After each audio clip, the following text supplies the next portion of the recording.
무상심시 미묘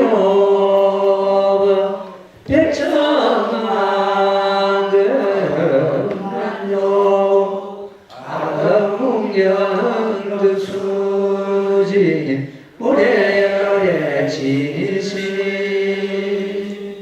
나무명업연하여 나무명업연하여 나무명업연하여 모범연하여 제2방병풍 그때 세종께서 조용히 삼매에서 일어나시 선의불에게 이르시되 모든 부처님의 지혜는 심히 깊어 양 없으면 그 지혜의 문은 이해하기 어렵고 들어가기도 어려워서 일체 성문과 백지물은 능히 알지 못할 것이니 왜냐하면 부처님은 일찍이 백천만원 수원 모든 부처님을 친근하여 모든 부처님 한량은 도목을 다행하시고 용맹정진하시며 이들 널리 알려졌으며 매우 깊고 미정유한 법 성지하여 마땅함을 따라 설하심으로 뜻을 알기가 어려움이라 너무 연하경. 예, 이번 부처님 오신 날, 기해년 부처님 오신 날은 아주 의미 깊은 그런 부처님 오신 날이 된 것 같습니다. 왜냐하면 오늘 부처님 오신 날 연등불사에 동참한 그런 불자들이 이 법화회상에 법화경을 수행하고 공부하기 위해서 동참을 했습니다. 이것이 가장 뜻깊은 부처님 오신 날이 되지 않냐 이런 가정입니다. 우리 오늘 시에 동참한 불자들에게 박수 한번 주십시오. 그리고 그 부처님 오신 날 준비하느라고 우리 모든 도반들이 굉장히 신경 쓰고 애를 썼습니다. 부처님 입장에서는 굉장히 참 칭찬할 만한 그런 경우입니다. 올해도 아무래도 큰 허물 없이 잘 지내간 것 같습니다. 이것은 우리 도반들이 그만큼 신경 쓰고 정성을 모은 뜻입니다. 우리 도반들에게 큰 박수 드리겠습니다. 네, 감사합니다. 오늘부터서 공부하고자 하는 이 모범연화경 제2방편품은 아주 중요합니다. 반드시 우리가 깨달아야 되고 반드시 공부해야 되고 앞으로 이 방편품을 방편품 한 품 강설하는데 몇 달 걸릴 것 같습니다. 몇 달이 걸려도 상관이 없습니다. 제가 한글로 된 이 부분을 강설하고 나중에 또 한문으로 된 부분도 강설해 나가겠습니다. 이 모범연화경은 크게는 정문과 본문이 나눠져 있습니다. 정문은 앞에서 서품부터서 제14안락 행품까지 14품이 정문이 되겠고, 본문은 종기용출품부터서 보현보살 금발품 마지막 품까지가 본문이 되겠습니다. 이 정문에서는 지금 우리가 공부하고자 하는 이 방편품이 가장 중심이 되어 있고, 본문에서는 두말할 것도 없이 열애수랑품이 중심이 되어 있습니다. 그래서 이 정문의 방편품과 본문의 열애수랑품은 이 모범 연합형 양쪽 수레바퀴와 같습니다. 만약 전문에 방편품이 없고 본문에 여러 수랑품이 없다면은 사람에게 혼이 없는 것과 같습니다.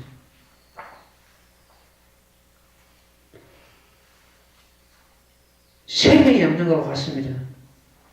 이 법학은 생명 그 자체입니다. 그래서 우리는 방편품을 공부하면서 반드시 방편품의 그 요지를 갖다가 우리가 깨닫고 증득하는 그런 기회가 되었다는 생각을 합니다. 나는 모르는데 어떻게 하느냐? 전혀 허물 없습니다. 알고 모르고 허물 없습니다. 이 스님도 처음에는 몰랐습니다. 믿고 공부를 하니까 알아졌습니다. 처음부터 아는 사람이 누가 있겠습니까? 부처님께서 이 경을 설하시면서 사리부는 부처님의 10대 제자 중에서 지혜가 제일 뛰어난 분입니다. 지혜 제일 사리부를 가지고. 사리부라, 너도 믿음으로서 이 경에 들었지 너희 그 지혜 분수는 아니라 너희 분수지혜가 아니다. 지혜제일 사리부도 믿음 하나로 가지고 여기 들었지 그 아는 지혜를 가지고 여기서 이 배경을 이해하지 못한다는 그런 뜻입니다. 우리 역시 마찬가지입니다. 믿음 하나로 가지고 들어가면 됩니다. 내가 얼마나 아는데 얼마나 모르는데 전혀 허물이 없습니다. 믿음이 있고 없고는 허물이 있습니다. 알고 모르고는 허물이 없는데 믿음이 있고 없고는 허물이 있습니다. 믿음이 없으면은 이 부처님 가르치는 믿음이 없다면은 긴 세월이 가도 법을 증득하지 못합니다. 제일 중요한 것은 믿고 들어가야 됩니다. 그 믿는 마음은 어떤 것이냐? 부처님 말씀은 호리만큼도 띠끌만큼도 허물이 없다. 전부 진실이다. 이렇게 믿고 들어가면 되겠습니다. 여기 앉은 이 스님도 법을 강설하고 글을 쓰고 해도 부처님의 뜻과 어긋나는 글은 써서도 안 되고 법을 설해서도 안 된다. 이게 기본입니다. 어떤 경우라도 부처님 뜻과 같아야 되고 법문도 부처님 뜻과 같이 법문이 나와야 되고 이것이 이 스님의 기본 정신입니다. 그래서 이 정문에서 가장 중요한 그 정문의 생명은 이 방편품이고 방품에서는 뭘 그러면 가르치기에 그렇게 중요한 품이 되느냐? 제일 난신난해한 법이 바로 이 방편품입니다. 방편품은 제법 실상의 도리를 명확하게 밝히신 대목입니다. 만법이 있다 그래도 실상으로 드는 문입니다. 계단입니다. 따라서 팔만대장이 있다 해도 그 팔만대장은 이 법탕형으로 드는 문입니다. 부처님께서 약 50여 년간 법을 설하셨는데 하나같이 이 모범연합형으로 인도하시고자 하는 과정입니다. 방편입니다. 처음부터 이 법강형을 설하시고자 하나 부처님께서 중생들이 알아들을 근기가 전혀 안 되는 거예요. 수준이 안 되어 있는 거예요. 이래서 적은 법부터서 차근차근 법을 설하시니 42년 동안 법하기 이전의 모든 경전을 설하셨습니다. 그리고 42년 지난 이후에 이 모범연합경을 설하시게 되는데 이 모범연합경 설하시기 이전의 경전이 바로 직설한 경전이 무랑의경입니다. 우리 무랑의경은 지금까지 지난주까지 공부를 했습니다. 그 무랑의경은 설하시고는 부처님께서 무량이처 삼에 들어가셨는데 삼에 들어가셔가지고 동방으로 18,000불국토에 강을 놔두시고 6가지 상선놈이 일어나시고 온갖 부처님 시방 부처님 불국토가 다 그 강의 속에 필름처럼 나타났습니다. 이래가지고 그 연유를 갖다가 미륵보살이 문수보살에게 질문하고 문수보살이 답을 하시고 이래가지고 서품이 끝났습니다. 문수보살 답이 그렇죠. 아무래도 부처님께서 지금 신통력을 낮추시고 강령을 낮추시는 걸 보니까 과거생부터서 내가 한양하면 부처님을 모시고 지중 들고 갔지만은 오늘 석가모니 부처님께서 낮추시는 강명과 신통력은 이 모범연화기를 설하실 것 같습니다. 이렇게 답이 끝났죠. 그런데 이 방편법이 시작되니까 부처님께서 그 무량이처 삶에서 일어나셔가지고 제일 먼저 입을 여시기를 사리부리에게 이르시되 사리부리에도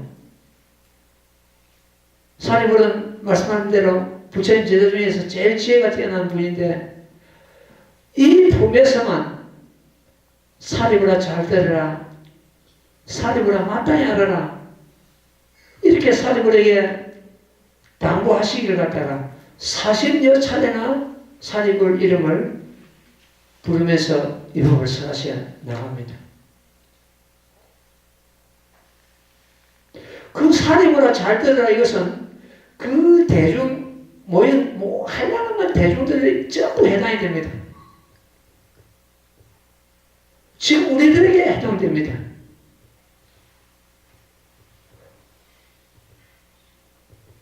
여기에 모인 모든 부자들이 사리부라 잘 들으라 당부하신 그 속에 사리부 속에 우리가 개개인이 전부 포함되어 있습니다. 이 한 품에서 우리 이름을 갖다가 우리 도반들 이름을 갖다가 40여 차례나 불러가면서 잘 들으라 마땅히 알아라 이렇게 당부하시고 이 법을 선하셨다면은 우리가 어떻게 흐트러진 생각을 듣겠느냐 이 말입니다. 우리 개개인에게 당부하신 말씀입니다. 이 품이 이 진리가 그만큼 중요하기 때문에 부처님께서는 구고전년 40여 차례나 사리부라 잘 들으라 마땅히 알아라 이렇게 당부하시고 이 진리를 설해 갑니다. 사실은 정문에서 모범연화경 이 방편부 깨달으면 정문 이해를 다 했습니다. 본문에서는 예래수락품 깨달으면 본문 14품 이해를 다 했습니다.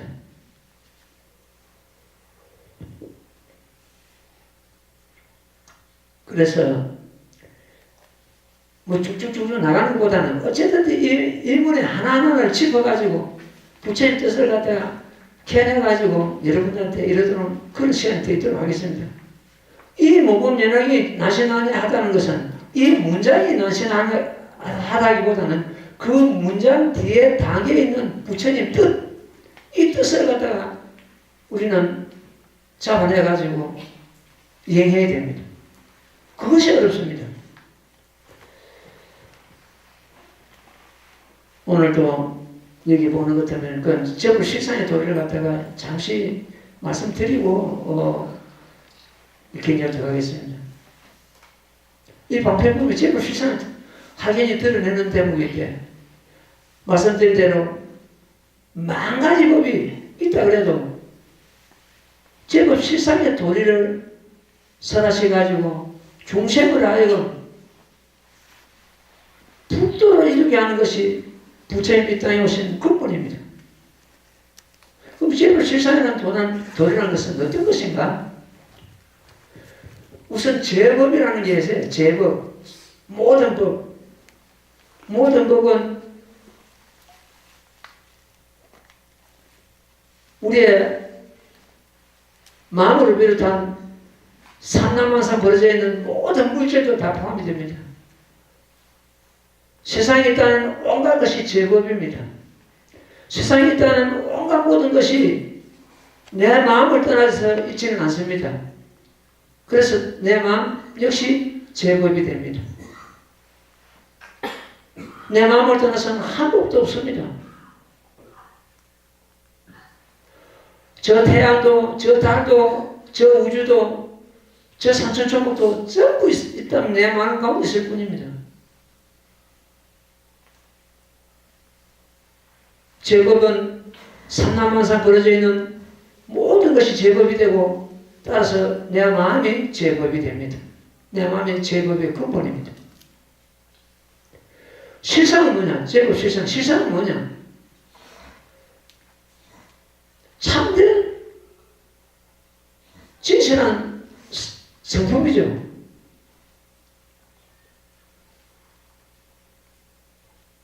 그 근본 성품. 모든 것의 근본 성품. 이것도 실상이다. 참된 성품을. 그 참된 성품을 갖다가 지금 이제 제법 실상의 도리를 갖다가 이 모범연합에서 하나하나 이렇게 밝혀나가고 있습니다. 굉장히 도핑하면서 여러분들에게 말씀드리도록 하겠습니다. 그때 세종께서 조용히 삼매에서 일어나시어 무량일체 삼매, 무량경을 설하시고 무량일체 삼매에 들어가셨죠.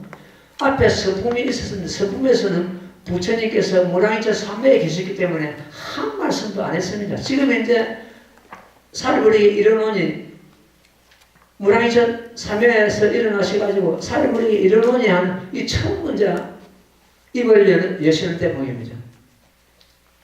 법방에서 처음 입을 여시는 대목입니다. 모든 부처님의 지혜는 심히 깊어 한량없으며 그 지혜의 문은 이해하기도 어렵고 들어가기도 어려워서 부처님의 지혜는 일체 종기라고 그러는데 실상을 깨닫고 실상을 정득하고 실상의 입장에서 내는 지혜이기 때문에 부처님의 제자들은 그 지혜를 알 길이 없는 겁니다. 부처님과 더불어 부처님 지혜를, 부처님과 더불어 부처님만이 그 지혜를 알 뿐입니다. 그래서 부처님께서는 사리불에게 이르노니 모든 부처님의 지혜는 심히 깊어 한량없으며 그 지혜의 문은 이해하기도 어렵고 들어가기도 어려워서 일체 성문과 백지부는 너희 알지 못할 것이니라. 이렇게 주의를 당부를 합니다. 너희들 사리불 같은 사람이 시방세계에 대나무 숲과 같이 빽빽이 들어서고 갈대숲까지 빽빽이 들어서가지고 다 함께 부처님 지혜를 헤아리도 부처님 지혜 조금 부분, 자그마한 부분도 너희들이 이해하지 못하느니라 이렇게 잘해놨습니다.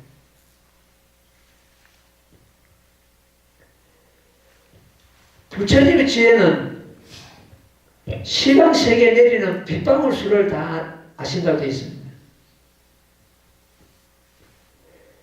그야말로 한량없고 가히 없어가지고 감히 부처님의 지혜를 우리가 그걸 갖다 논한다는 그 자체가 참 그 불가능한 일입니다. 그래서 불가사양 그 심심미묘한 지혜를 부처님께서는 구족하셨다 이렇게 보면 되겠습니다. 일체 성문과 백지불은 능히 알지 못할 것이니라. 왜냐하면 부처님은 일찍이 백천만을 수없는 모든 부처님을 칭언하여 모든 부처님의 한량없는 도법을 다 행하시고 용맹정진하시어 이름이 널리 알려졌으며 매우 깊고 미중요한 법을 성취하여 마땅함을 따라 설하심으로 뜻을 알기가 어려우니라. 이 경을 이경 그 개경인 무량이경에서 부처님께서는 그런 말씀하셨습니다. 내가 그동안에 40여 년간 법을 설했지만은 거기에는 진실이 없다. 미연진실이다. 진실을 다투지 않았다.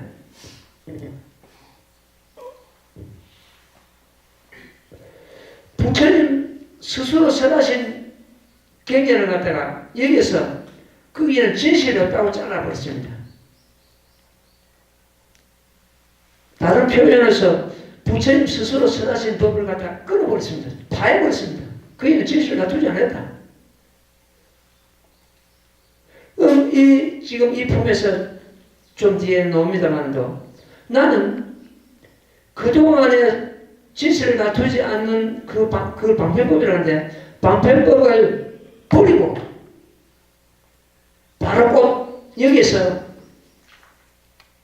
버리고 다만 무상도를 설하노라 이렇게 선언하시고 이 모범연왕에 설하시게 됩니다. 다만 무상도라는 것은 모든 중생이 선불하는 법입니다. 선불하는 법 위에 무상도는 있을 수 없습니다. 그 무상도가 이 모범연왕경 자체입니다. 이렇게 선언하시고 이 모범연왕이 선하시게 됩니다.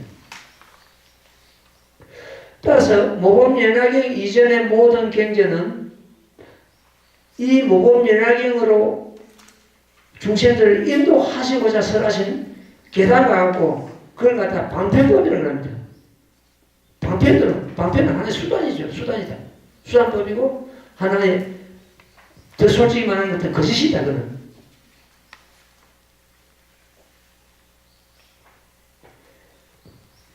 이 모범연왕경만이 진실한 법이고 무상도다. 중세선불한도다. 이렇게 구구절절히 이 모범연왕경 방편법에서 밝히고 계십니다. 그러면은 그 방편법이 필요 없는 거 아닌가? 끊어버렸으니까. 나는 방편을 버리고 했거든요. 방편을 버린다. 정직이 바로 꼭 방편을 버린다. 그 버린 방편이 왜 필요 없는가? 그렇지 않습니다. 방편을 쓰시기 때문에 우리 중생이 선불하는 이 법에 들게 됐습니다. 방편을 안 쓰고 바로 들어서면 우리도 이 법을 믿지 못하고 그랬을 거예요. 이해 못했을 것입니다. 법을 설하시면서 중생의 수준을 갖다가 그만큼 높이고 키웠기 때문에 이 법을 이해하게 되고 이 법을 들게 되는 겁니다. 그래서 방편은 절대적으로 필요하다 이렇게 보면 되겠습니다. 근데 부처님 입장에서는 사실은 방편법이 없습니다. 전부 실상법이고 대승법입니다. 왜냐 같으면 무슨 법을 설하셔도 부처님께서는 무슨 법을 설하셔도 저 중생으로 하여금 이 모범연왕경으로 인도해야지 하는 근본이 깔려있기 때문에 그렇습니다.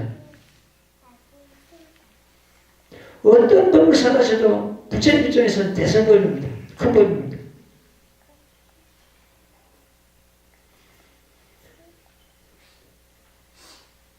이 부처님께서는 모든 부처님 다 그렇습니다. 하나 없는 겁동안 항아소 같은 그런 부처님을 모시고 그냥 부처님으로부터서 법문을 듣고 용맹전진하시고 이래가지고 불도를 갖다가 이루셨거든요. 그러니까 너희들은 그 부처님 지혜를 갖다가 헤아릴 길이 없다. 이렇게 여기서 밝히고 계시는 겁니다. 왜냐하면 부처님은 일찍이 백천만원 수 없는 모든 부처님을 친근하여 모든 부처님의 한량없는 도법을 다 행하시고 용맹정진하시어 이름이 널리 알려졌으면 매우 깊고 미진한 법을 성취하여 마땅함을 따라 설하신 분은 뜻을 알기가 어려우니라 이랬습니다. 그러니까 부처님께서 처음부터서 실상법을 설하시고자 하나 이 모범연왕이 설하시고자 하나 알아들을 중생의 수준이 안 되기 때문에 이 미중요한 법이라는 것은 바로 실상법입니다. 실상법을 성취하여서나 마땅함을 따라서는 한다는 것은 설하심으로 이 뜻은 마땅함을 따르는 그 중생의 수준에 따라 이 말입니다. 근기 따라. 초등학생 같으면 초등학생 수준에 따라 법을 설하셨고, 중등학생은 중등학생 수준에 따라 법을 설하시고, 고등학생 수준에 따라서 법을 설하시는 것 같아요. 여기서 마땅함을 따라 법을 설하심으로 이렇게 되어 있습니다. 중생의 수준에 따라서 설하신 법을 갖다가 전문적인 용어로서 수타이설법 이렇게 부르고 있습니다. 수타이는 따를 숫자, 따를 타자, 뜻이자 그 법을 듣는 사람 수준에 따라서 법을 설하신 법을 갖다 수타이설법, 소위 말해서 방패설입니다. 모범연합경 이전의 모든 경전이 바로 이 수타이설법에 해당됩니다. 그럼 모범연합경은 어떤 법이냐? 수자이설법. 중생 수준 상관없이 모두가 이 법을 듣고 수행하는 것 같으면 모두가 성불하는 법. 이거 다 수자입니다. 다른 숫자 자기 뜻에 법을 설하시는 부처님 자기 뜻에 따라서 법을 설하심을 수자이설법이라고 합니다. 그 수자이설법은 바로 진실법 모범연합경이고 모범연합경 이전의 경전은 수타이설법, 방편법이 되겠습니다. 그래서 이미 무상도인 이 모범연합경을 부처님께서는 깨달으셨지만은 그걸 뒤로 감추시고 수타이설법, 마땅함을 따라 방편법을 갖다가 설하셨다. 그러니까 너희들이 그걸 갖다 알기가 또 이해 못한다 이런 뜻이죠. 알기가 어려우니라 이렇게 잘라놨습니다. 자, 그 다음부터 사리고라 붙어서 다시 우리 읽고 말씀드릴게요. 나무모범니라야 나무모범니라야 나무모범니라야 나무모범니라야 모범년나야 제방편부 사리고라 내가 성구라야 지금에 이르도록 가지가지 이명과 가지가지 비유로서 널리 가르침을 연설하고 수없는 방편으로 중생을 인도하여 모든 집착을 떠나게 하였느니라. 왜냐하면 열에는 방편지연도람이들 이미 다 부족함이니라. 너무 명법연하경 사리부라 내가 성불하여 지금에 이르도록 가지가지 인연과 가지가지 비유로서 널리 가르침을 연설하고 이 소위 말해서 방편법입니다. 방편법을 설하시면서 비유를 들고 가지가지 비유를 들고 가지가지 참 그 인연을 들고 이래가지고 중생을 갖다 교화하시겠다는 그런 말씀이 되겠습니다. 수없는 방편으로 그러니까 모범연합경 이전법을 갖다 전부 방편법이라는 것이 여기서 수없는 방편으로 수없는 수단으로서 이르네요. 중생을 인도하여 모든 집착을 떠나게 하였느니라. 우리가 공부하는데도 그렇고 사회생활하는데도 그렇고 제일 큰 병이 탐욕입니다. 집착입니다. 탐욕은 다른 말로 쓰면 집착이 되겠구만. 애탐이 되겠는데 모든 고통의 원인이 애탐이거든. 집착입니다. 재물의 집착, 명예의 집착, 자식의 집착, 이성에 대한 집착, 온갖 집착이 모든 고통을 불러들이는 그러한 원인이 됩니다. 그래서 여기서는 그 집착을 떠나게 한다. 모든 집착을 떠나게 하였느니라. 다 집착을 놓고 나는 것 때문에는 무엇이 보입니다. 육안으로 못 보던 것을 심한 눈으로서 마음의 눈으로서 보게 됩니다. 그때 모든 집착을 떠나게 하였느니라. 왜냐하면 열에는 방편지의 바람이를 이미 구족함이니라. 방편지견 방편으로서 방편을 갖다 씁니다. 방편은 아까 말씀대로 그 중생의 그 수준에 따라서 법을 설하는 것을 방편을 합니다. 방편이라고 하죠. 방편지견 바람이 지혜는, 부처님 지혜는 실상을 깨닫고 실상지에서 사물을 보는 견해입니다. 그래서 부처님 지혜라고 합니다. 그 다음에 이제 바라밀은 하문으로서 건널 도자를 갖다 바라밀을 그러는데, 이 피안에서 저 깨달음으로 건너가는 걸 갖다 바라밀을 그럽니다. 이 피안, 지금 이제 우리 중생들이 살고 있는 이 피안에서 깨달음의 저 강을 건너가는, 저 언덕을 건너가는 걸 갖다 바라밀을 그럽니다. 다른 쉬운 말로서 강을 건너는 항해술입니다. 바라밀이. 그래서 그 하문으로 앉아 쓰는 것은 그 바라밀을 갖다가 이 건널 도자를 혹은 제도할 도자를 쓰기도 합니다. 중생 제도하는 도. 이 바라밀에는 우리가 제일 쉬운 게 육바라밀이 있죠. 그 육바라밀은 보살들이 닦아야 될 필수적인 과목입니다. 아무리 이 법화경이 있다 그래도 우리가 보살도를 행하지 않고는 성불 못합니다. 성불하는 데는 반드시 보살도를 닦아야 됩니다.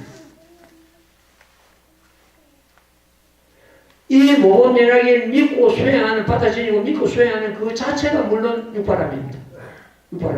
육바람인데 그걸 갖다 정육바람이라 그러고, 바를 전자, 이 모범연하게 믿고 따르고 수행하는 것 같아 정육바람이. gem에서 보시바람일, 지게바람일, 선정바람일, 인욕바람일, 정진바람일, 지게바람일, 이 육바람일. 육바람일 gem에서 육바람일 또 몸소 닦는 걸 갖다가 gem행 육바람이라고 합니다. 정행 육바람일도 공덕이 한량 없는데, 이 모범연하경 수행하는 그 자체가 정행 육바람입니다. 한량 없는데, 거기다 항차, gem에서 또 실적 우리가 도할 수는 더우고, 모든 걸 갖다, 육바람일 갖다 몸소 행한다면은 그 공덕은 마치 실황 허공과 같다, 이렇게 되어 있습니다. 그 경제는 뒤에 가는 것들은 좀 그 대목이 나옵니다. 우리는 정행 육바람일, 모범연하경 수행하는 육바람일도 닦아야 되겠고, 또한 몸소 우리가 어른 사람 도하고, 계율 지키고, 인욕바람을 닦고, 정진바람을 닦고, 선정바람을 닦고, 지혜바람을 닦고, 이 육바람을 갖다가 몸소도 행해야 되겠다. 이 육바람 중에서는 근본이 제일 중요한 바람일이 지혜바람입니다. 지혜바람일은 어디서 나오느냐? 이 모범연하경을 믿고 따르고 모범연하경을 수행하는 그 자체가 지혜바람이 되고, 더 나아가는 것은 뭐 아까 말씀드린 대로 제법 실상의 도리를 우리가 깨닫고 몸소 증득하고 행하는 그 자체가 지혜바람입니다. 지혜바람이 부족된다는 것은 그 사람은 머지않아서 불도를 이루게 되겠습니다.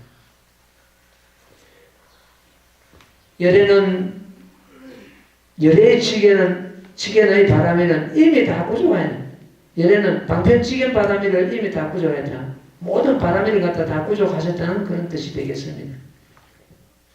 그래서 우리도 참 보살도를 닦는 것 자체가 육바람을 닦는 건데, 한마디로 다른 말로서 말씀드리는 것 같으면 자리이타행입니다. 보살은 자리이타행이 반드시 따라야 됩니다. 자리이타행, 이 모범연하경을 수행하는 것 같으면 자리가 될 것이고, 이 모범연하경 다른 사람한테 읽어주고 다른 사람으로 하여금 이 법으로 인도함으로 해서 이타행이 됩니다.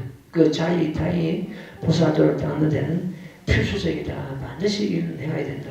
우리는 그런 자리이타행이 꼭 보살도를 닦는 과정이다. 이렇게 보면 되겠습니다. 자, 또 2번부터서 사리부라, 1번부터 다시 읽어보세요. 지금 품에서도 벌써 사리불이 세 번째냐고, 요 품에서 사리불이 자그마치 사리불 이름을 갖다 6번이나 정립입니다. 전체 품에서는 40여 차례나 사리불, 그 아까 말씀드린 사리불 하는 것 때문에 우리 각자의 이름이다. 이렇게 받아들이면 되겠습니다. 나무 모범면하여 나무 모범면하여 나무 모범면하여 모범면하 경제방편품 사회문화열애의 지견은 넓고 거면 깊고 멀어서 무량무의 힘무소의 선정해탈 삼대에 한없이 깊이 들어가 온갖 미정유함을 설치하였느니라. 사리문화열애는 가지가지로 분별하여 모든 법을 공교롭게 선하시되 말씨는 부드럽고 연하시 여러 사람의 마음을 기쁘게 하시느니라. 사리부라 욕이란 것을 말하자면 한량하고 가히 없는 미중요한 법을 부처님은 모두 성취하였느니라. 너무 묘바 연하케는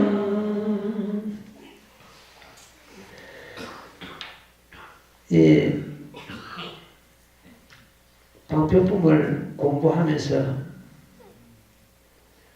늘 그 눈가에 이슬이 맺히고 부처님께서 이 귀중한 법을 설하시지 않았다면 어떻게 내가 고통에서 벗어날 수가 있고 어떻게 생사를 벗어날 수가 있고 어떻게 내가 불도를 이룰 것인가 생각하는 것도 마찬가지입니다.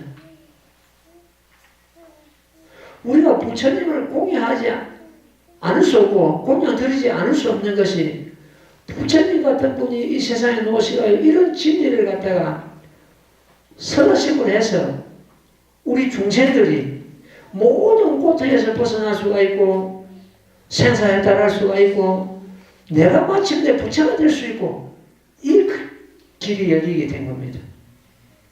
그러니까 우리가 부처님을 공양하지 않을 수 없고 공양 드리지 않을 수 없는 그런 상태입니다. 지금 우리가 독해한 이 대목은 너무 중요한 대목입니다. 한번 보자고요. 사리부라 열애의 지경은 넓고 크면 깊고 멀어서 열애의 지경은 실상을 깨달아서 이 사물을 보는 그 견해가 열애의 지경입니다. 지혜와 견해. 다시 말씀드리면 부처님 지혜로서 보는 이 세상을 보는 견해, 이것이 열애의 지경입니다. 우리는 그 열애의 지경을 갖다 이해를 못하죠. 그 지경을 못 걷기 때문에. 그러나 따지고 보는 것은 열애의 지경이 이미 우리들에게도 구족되어 있습니다. 사실은. 그걸 전혀 구족되어 있는 줄 모르기 때문에 활용을 못하는 거예요. 어쨌든 부처님 열애의 지경은 부처님의 지혜로서 이 세상을 보는 실상 지혜로서 이 세상을 보는 그러한 견해다. 이렇게 이해를 하면 되겠습니다. 오늘 좀 이해가 안 되면 어때요? 반드시 이 법을 들은 그 인연은 나타나게 되어 있습니다. 부처님으로부터서 지금 상부경보살품에 가는 것 같으면 상부경으로부터서 그 대중들이 이런 말을 듣습니다. 여러분들은 반드시 보살도를 행해가지고 선물할 것입니다. 나는 여러분들을 가볍게 여기지 않습니다. 여러분들을 보살도를 행해서 반드시 다음 생에 선물할 것이라고 선언하고 외치고 다녔습니다. 여러분들은 선물할 것이라고 들은 그 인연을 해가지고 날 때마다 부처님을 만나게 됩니다. 그 인연을 해가지고 여러분들이 이 모범연락을 수행하는 그 인연을 해가지고 모범연락을 놓치지 않고 날 때마다 모범연락이 행자가 되고 마침내 부처가 될 것입니다.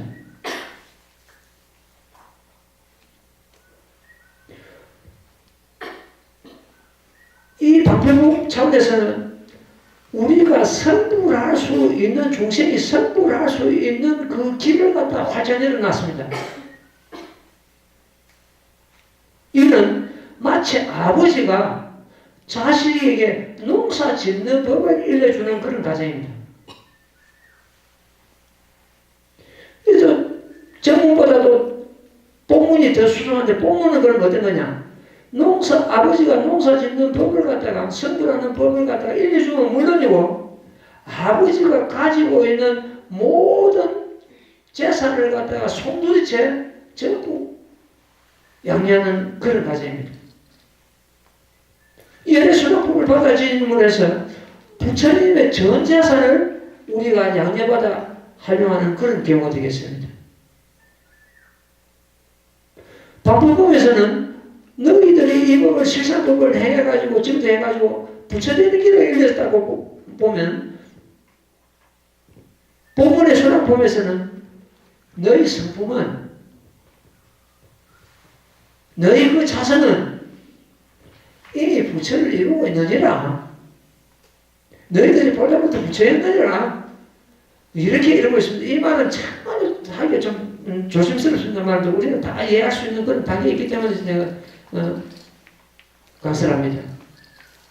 오만하고 우쭐하고 이미 부처가 되어 있다는 말을 듣고는 우리가 수행할 필요가 뭐 있느냐 이런 식으로 나간다면 큰일 나는 겁니다. 각자 그 성품은 그렇다 치고 이미 부처님과 똑같은 그런 성품이 있다고 치고 우리는 수행을 듣고 알고 하는 것보다는 들었으면은 스님을 붙어서 들었다면은 내가 수행을 해가 증거해가지고 실제로 내 것을 만들어야 됩니다.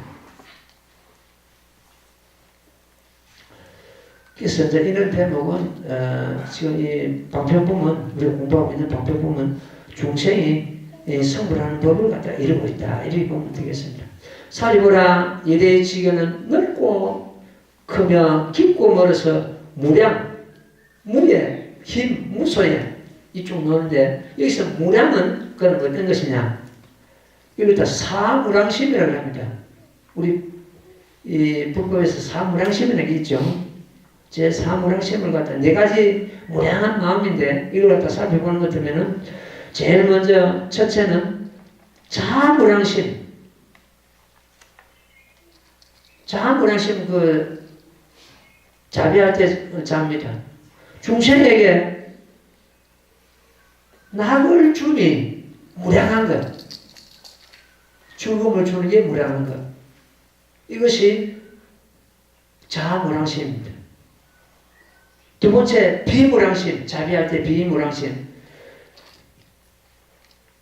중생의 고통을 거짐이 무량한 것. 세 번째, 깊을 일자, 희무량심. 중생이 기뻐하는 것을 따라 기뻐하니 무량한 것. 중생의 나를 기뻐한다. 쉽게 말해가지고. 그 상대가 기뻐하는 것도 뭐 내 자신이 기뻐하잖아요. 따라 기뻐하는 거 같이. 그 다음에 불의를 사쳤습니다. 사무량심. 사람들을 차별하는 차별심을 버리는 것만 버리는 것이 무량하다. 이것이 사무량심인데 보살도를 행할 때는 이런 무량심을 가져야 됩니다. 예를 들어서 우리 절에 어떤 분이 왔다. 올 때를 보는 것 같으면은 스님한테 무슨 하소연을 하거나 스님한테 뭘 묻거나 법을 묻거나 이렇게 오는 것 같으면 대부분이 마음에 그 짐을 지고 들어옵니다. 그러면 그 스님은 그 짐을 갖다가 어떻게 하든지 이 도당에 내려놓고 가도록 해야 됩니다. 아, 오늘 내가 그 절에 잘 갔구나. 나갈 때는 한결같이 마음이 가볍고 기쁜 마음으로 돌아가도록 해야 됩니다.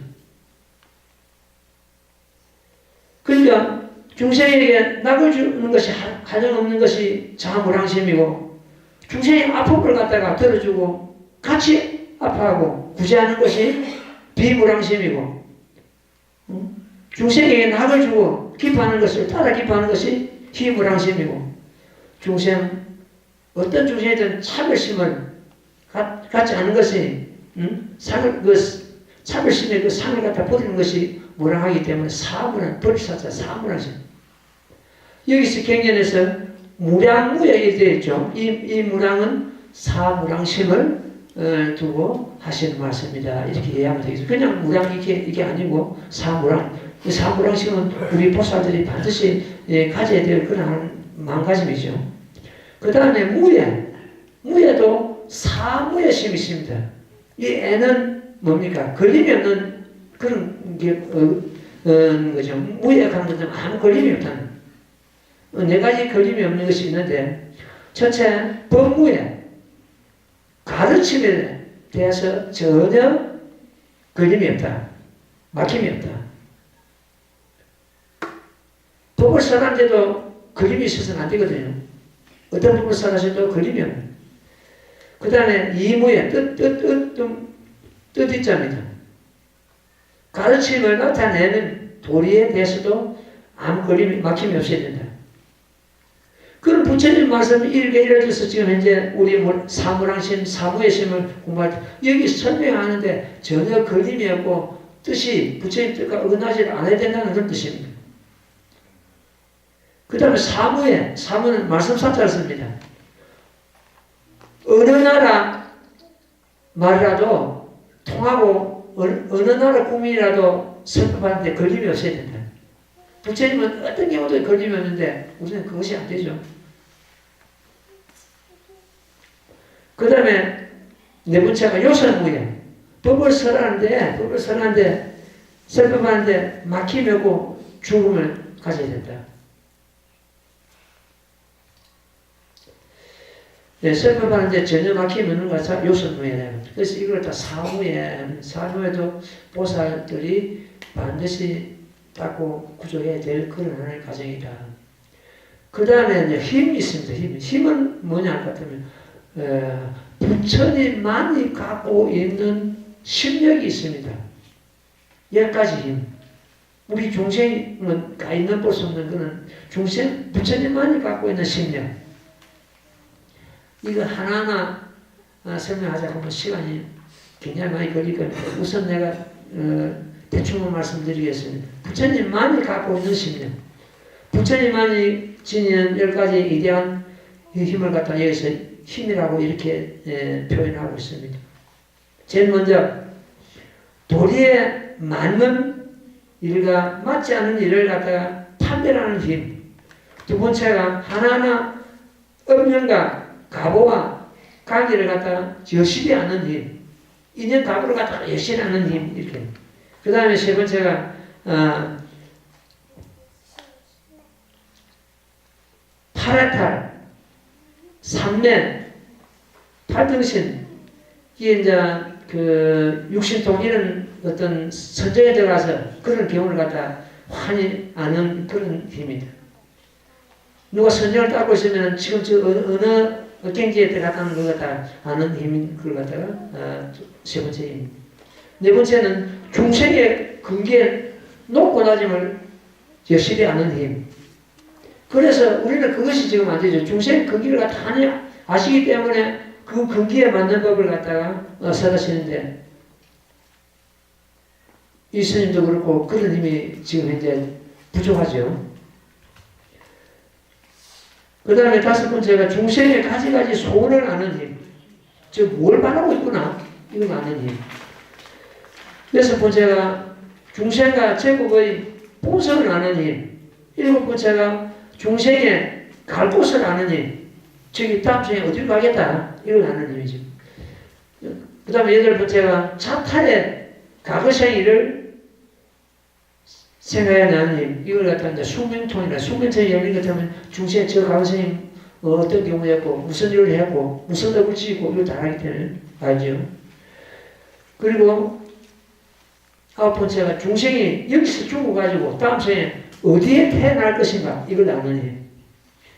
그 열 번째가 번뇌를 끊어진 경지와 열반에 이르는 방법을 여실히 아는 힘. 우리가 진정 열반을 갖다가 얻어야 된다. 금생 열반을 얻어야 되는데 그 열반은 이 모범 연화경으로서 진정한 열반을 얻을 수가 있습니다. 진정한 열반을 얻었다는 것은 성불했다는 말과 똑같은 말이 됩니다. 우리가 성불할 때 진정한 열반을, 부처님과 같은 열반을 얻을 수가 있습니다. 작은 법으로서는 진정한 열반을 못 얻습니다. 죄질 살인불 같은 그런 경우도 이 모범연약이 들기 이전에는 모든 제자들이 마찬가지였습니다. 들기 전에 우리도 부처님과 같은 그런 열반을 얻었거니 하고 이렇게 생각하고 있었습니다. 모범연약에 딱 들어가지고 부처님께서 이 방편봉을 살아심을 딱 듣고는 그네들이 비로소 깨닫게 되죠. 우리가 얻은 열반이 진정한 열반이 아니었구나. 개우 생사를 면했을 뿐이다. 이 살불 같은 이런 아라함들은 생사에 해탈을 했습니다. 생사를 벗어났습니다. 생사는 벗어났다고 해서 거기가 진정한 열반이고 진정한 부처님의 어떤 그 성불이 아닙니다. 생사를 벗어나고서도 한참 더 가야만 진정한 열반이 있습니다. 그 대목을 갖다 지금 이제 하선유표 보면 잘 드러내고 있죠. 어떤 대중을 이끌고 보물을 찾아갑니다. 보물이 있는 보소에 가는데 어떤 그 스승이 그 길잡이가 그 대중들이 중간쯤 가다가 우리는 지쳐서 더 못 가겠습니다. 다시 또 되돌아가야 되겠습니다.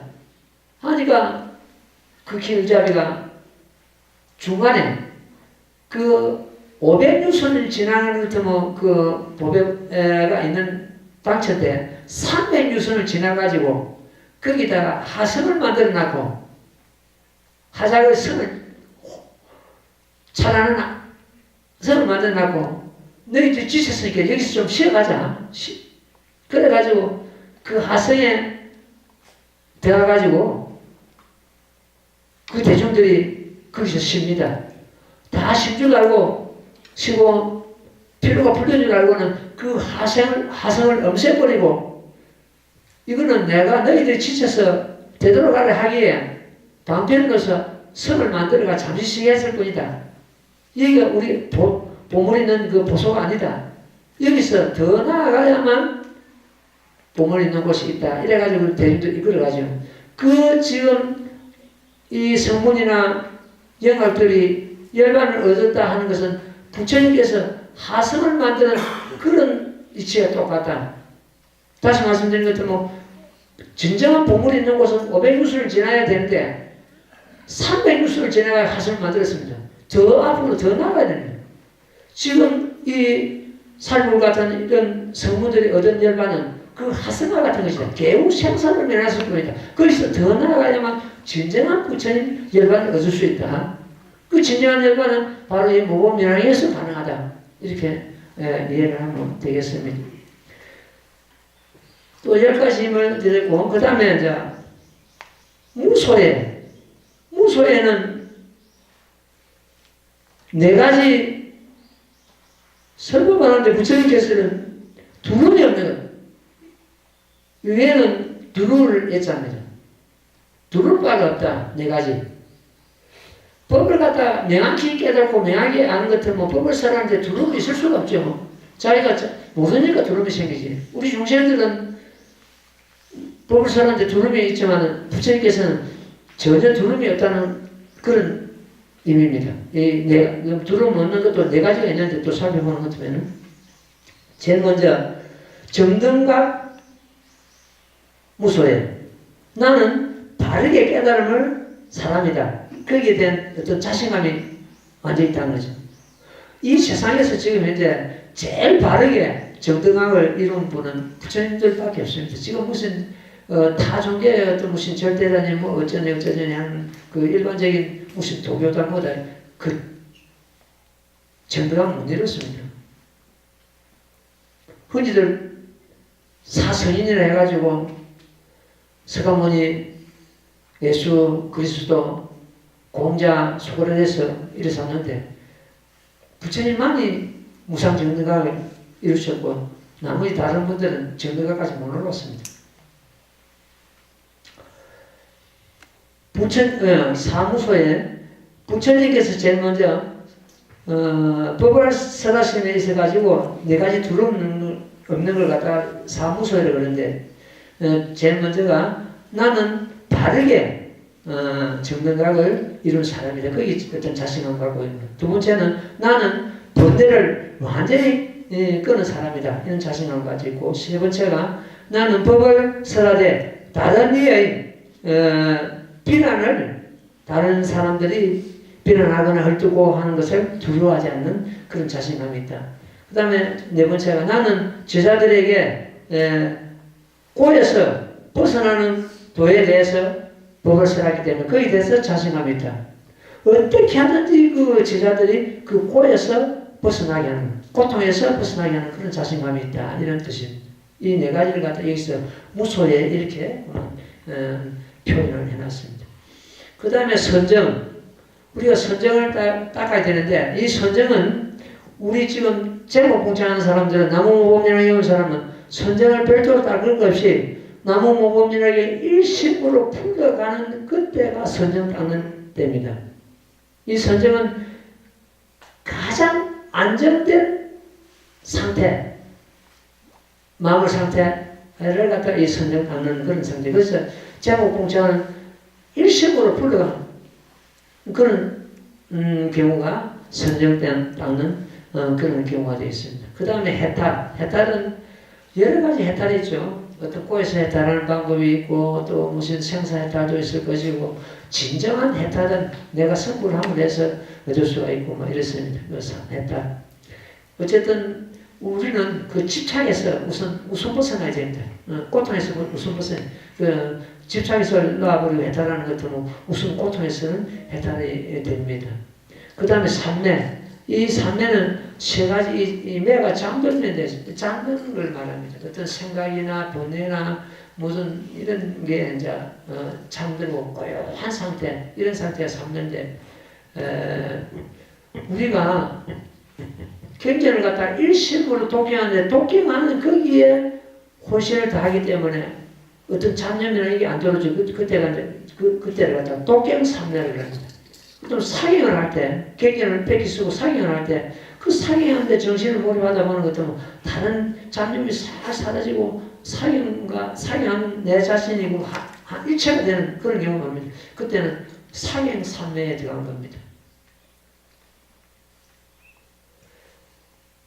우리가 제목봉창 일심으로 불러갈 때 모든 어떤 그 생각이 끊어지고 제목과 하나가 되는 그런 상태에 있습니다. 그거는 제목봉창 삼매가 되겠습니다. 삼매는 우리 일상생활 하면서 계속 일어납니다. 일어날 때 우리는 그걸 갖다 감지를 못하죠.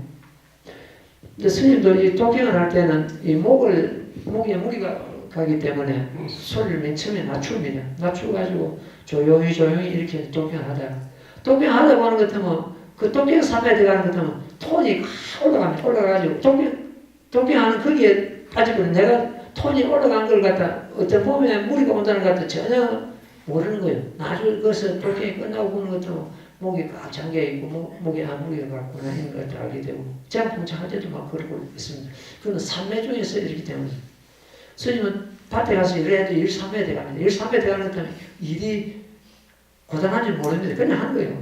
땀이 줄줄 나고 몸에 옷에 막 땀이 젖어도 모르고 일 다 끝나고 나는 것 때문에 땀에 훅 옷이 젖어있는 걸 다 느끼게 되고 그렇습니다. 그래서 그 산매에 들어가서 해보는 것 때문에 그 당시에는 피곤하거나 귀찮거나 뭐 어떻게 이런 걸 못 느낍니다.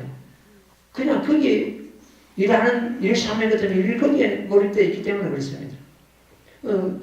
그러면 이제 그 능률이 일반 사람보다 훨씬 많이 일 능률이 오르고 독경도 마찬가지입니다.